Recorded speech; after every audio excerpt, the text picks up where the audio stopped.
Libido Doctor is in. Hello and welcome to Libido Doc, a place where we talk about human sexuality with a focus on married women. I'm Dr. Suzanne, and today I would like to talk about a cheating wife, as she was called. Okay? As you know, I always like to dive into the Bible. I just have so much fun looking at those stories. But I would like to warn you because this story is taken from my Catholic Bible. I have multiple versions of the Bible and I enjoy all of them. But the Catholic Bible has 73 books and the regular King James Version Bible has 66 books. I grew up reading the Catholic Bible, so I know books and stories that are in that particular Bible that are not in the other Bible. Today, I would like to bring you a story from my Catholic Bible. It's taken in the book of Daniel, chapter 13. In the regular Bible, the book of Daniel ends at chapter 12. But in my Bible, it ends at chapter 14. And I just love it, okay? So let's dive into the chapter 13th of the book of Daniel. Because you may not have this particular Bible, I'm going to relate the entire story. And then I will take an example of my own life and then draw a conclusion about what we think of cheating wives, okay? Let's dive in. We're learning about a lady called Suzanne. Suzanne. She's married to a very rich man, very respected in town, and he has a mansion plus a private garden. And Suzanne loves to go into the garden to relax and da-da-da. She is a woman of good character. She was raised by a very good family. She is very honorable, married to this man, good reputation, and she likes to go into the garden. Then at some point, there were two judges that were appointed, two new judges. They are older, they are also respected, and they like to go to Susanna's house. And they see her and they begin to look at her, they love her, they lust after her, and they want to have sexual intercourse with her. She's not aware, and she lives her life, does her thing. By going to her house so often, they notice that she liked to spend the afternoons in her private garden next to her house. Therefore, what do? They begin to plot, two judges, individually, independently. They don't tell each other what's happening in their hearts, but both of them fell in love with her. And each one of them begins to plot to figure out how they can really get closer to her, make love to her, and just satisfy this need their soul has to enjoy this woman, right? One day, they are at lunch and they say, okay, I'm going to lunch, I'm going home. They say goodbye to each other, right? The two judges. And instead of going to their homes, they turn around and go to Susanna's garden because they knew it was the time for her to be at the garden. They find each other there and they're like, what are you doing here? What are you doing here? And then they have to tell each other, you know what? I'm spying on Susanna because I love her and I would love to make love with her. They come up with a plan and they say, okay, since both of us want the same thing, let's plan a day when she's going to be by herself and we will approach her. So one of these days, Susanna goes to the garden because she wanted to bathe in the garden. I assume they had a fountain, a little river that she could use. Tells her maids, her servants, okay, bring me some soap and oil and then leave me alone because I would like to bathe in the garden. And she tells them, lock the garden behind you.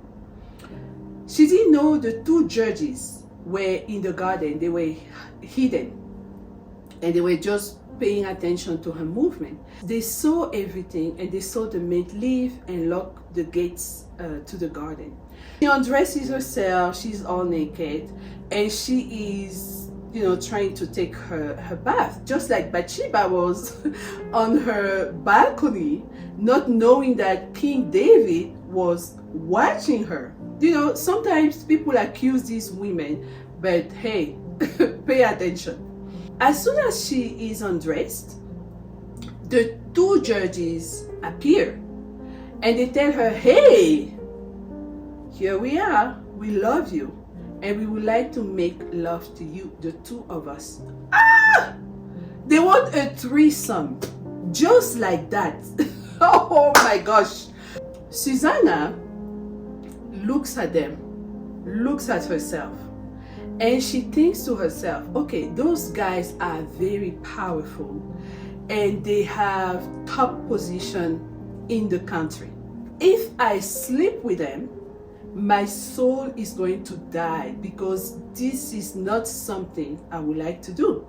But even if I don't sleep with them, they have so much power that they will destroy me and I will die anyway. She looks at them in the eyes and she says, I'm not going to do that. I'm not going to do that.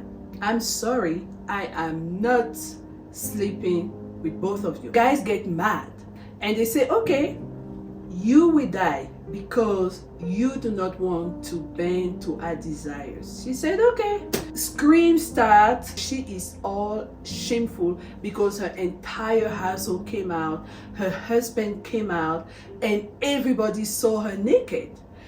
Because she was caught in the act of adultery, she has to go to court to be judged. Remember the story of the adultery woman that was brought to Jesus? Same type of scenario. The man is never anywhere to be found, but the lady is always caught, usually naked. Okay? They set up a court date. Take Susanna to court. She goes to court and she's covered, right? She has a veil and she's all sorrowful. She's crying. She's with her family, friends who love her, and her husband is just so mortified because he actually believed the judges. So he's not even standing by his wife. He's somewhere over there. They begin to judge. And those two judges tell Susanna to remove her veil because they want to enjoy her beauty. And it says that in the Bible. They're just so lustful. They want to enjoy, the way she's made. And she removes her veil. And they begin to tell that they caught her in the private garden, making love with a young man. And as soon as they got there, the guy ran away. First of all, it's a private garden. What are you two doing there at your lunch time instead of being at your own house with your own wife? What are you doing there? Nobody's asking those questions, because every time a woman is accused, especially if she's married, everybody will point the finger at her. Everybody will accuse her, thinking that, yeah, she's a little loose, it's her fault, blah, blah, blah. The woman is sentenced to death. And what does she do? She was a believer. She had faith in God. So she lifts up her eyes to heaven and she says, oh Lord, please help me. You are my only hope. I trust in you. And you know these men are lying. Father, you are my only hope. Please help me. As soon as she ends this prayer, it was a prayer in her heart. She didn't even say anything because nobody believed her, right? She was just standing there and not defending herself. As soon as she ended her prayer, Daniel, young Daniel, you know about Daniel who was in the lion's den, all of a sudden the Spirit of the Lord falls upon him and he begins to prophesy. He says, they are liars. The old judges are liars. This woman is innocent. Ah, da, da, da, da, da. So because the whole people trust Daniel, they ask him to come and explain himself. And Daniel tells them, the Spirit of the Lord is speaking and saying that this woman is an innocent. Whole people say, okay, Daniel, do your investigation. He says, first of all, what we need to do is to separate both judges and ask them questions separately. So they take one into a chamber and they interrogate the first one and they ask him, okay, tell us what happened. What did you see? He says, well, when I came into the garden, I found Suzanne making love with this young man under a tree. Remember, she was getting ready to take her shower, so she was nowhere near a tree. So he says she was under a tree. They asked him, what kind of tree? He says, let's say a pine tree. They said, okay, no worries. Go sit over there and then wait. We call you back. They bring the other judge and they ask him, okay, you said you caught her in the act of adultery. Where was she? Oh, she was at this side of the garden under an oak tree. Stories were completely opposite. Not only the tree didn't match, the location didn't match, the actions didn't match. The whole people discovered that they were the liars. And because of that, they were stoned to death. No matter what, God is aware of all the lies that are going on in your life. Proverbs 12 verse 13 says that, let me read that. The wicked is snared by the transgression of his lips, but the just shall come out of trouble. People lie against you. And I've noticed something, especially in my own life. Oh my gosh. This is something you need to remember. Every time someone wants to have intercourse with you and you say no, they take offense. They will be the ones going around and telling everyone how loose you are, how you sleep with other guys, how you do this, how you do that. When I was in medical school, I didn't want to have, there was this guy who was always wanting to go out with me. So initially it wasn't that. Initially it was that, blah, blah, blah, study. He was also a medical student, but I wasn't interested. So at some point I said, you know what? I don't want to be with you. What did he do? He goes around town and tells every guy, that's my girlfriend. Nobody should talk to her. Nobody should go close to her. And I wasn't even aware. I wasn't aware. And he wasn't the only one doing that. But something happened to me recently, and it's been ongoing, right? It started maybe a couple of years ago. I went to this meeting, and this guy, high caliber, very influent, he sees me, and I guess he likes me. But that's not how I see him, right? I see him, I'm very respectful, I'm very cautious and all that. And from time to time we talk and we exchange ideas, very professionally, at least on my part. And then one of these days, he tells me, I like you. I'm like, what does that mean? I don't know how men court women, right? I don't know. Seriously, I didn't understand what it meant for him to tell me that he likes me. So I was surprised. I asked him, what do you mean by you like me? And he looks at me like, I like you. So immediately in my mind, I'm like, oh, he wants to sleep with me. Because I'm respectful and I don't want to shame him and I don't want to reject him anyhow. I let it slide and I continue the conversation. But every time I go to these particular meetings, when I see him, I'm kind of distant.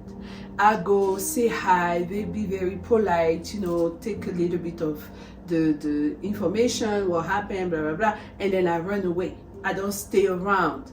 If he tried, and I always try to go close to him where there are other people so that it's not a one-on-one situation. Then I noticed that he took offense, and he probably started telling people around him that I was the type of woman that is looking after other people's husbands. I'm not sure, but I believe that based on, the way people started acting around me, I sensed it, okay? And I had the opportunity to meet his wife because she came at one of the meetings, and the way she was looking at me definitely told me that he said something not very positive about me. So the smearing campaign started. All of a sudden, they label you as a cheating wife. But this is the real truth. Every time a man is going to talk about a woman, saying that she's loose or that she sleeps with men, it's 100% because the guy wanted the woman and he couldn't have her. Trust me on that, I'm a living proof of this theory. I don't know if it's written anywhere, but I know because I've been living that my whole life. This has been my story, okay? I don't disagree that there are women, there are wives that cheat. It happens, and I know some. But I also want to say that sometimes those wives are not cheaters. They just get into a situation where they don't have the ability to defend themselves. In the case of Bathsheba, she was married, but the king requested her, and she could not turn him down. Never you will see a woman that goes with a man without the man attracting her. It's the man that brings the woman in. It's the man, it's spiritual, it's energy. A woman's energy cannot go, especially if you're married, you're minding your own business, you fear God, you have your own life, you are successful in what you're doing. You're not out there looking for other men. You're not out there looking for other women's husbands. But I can tell you that there is an energy. When a man has an energy that calls you, you will pay attention and ask yourself, what's happening here, right? That's a different case. But in the case of this other guy who tells me, I like you, I'm looking at him, I'm like, where did you get that from? I'm not even trying to be cute. I'm not even trying, because I would say that when I was in med school, I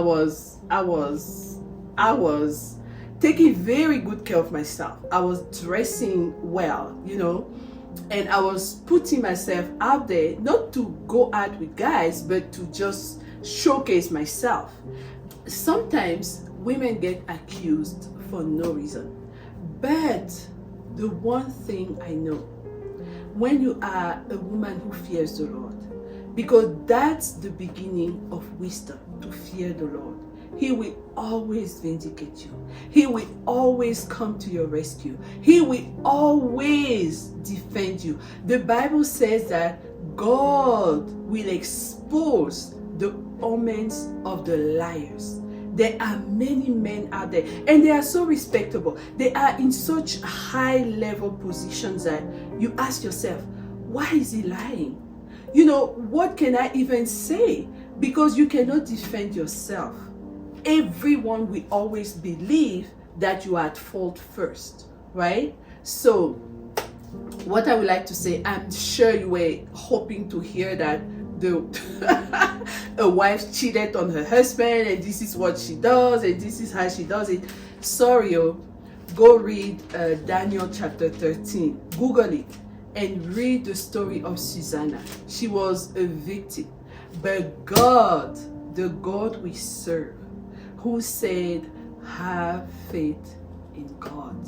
He is always there for our rescue, and He loves us so much. So if you're a woman out there and you just discouraged and things are not going the way you want, trust in the Lord with all your heart.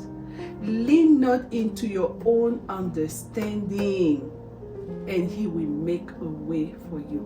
When your back is against the wall, God will make a way for you. Okay? Well, thank you so much for listening. I'm Dr. Suzanne, and I'll see you next time. Bye.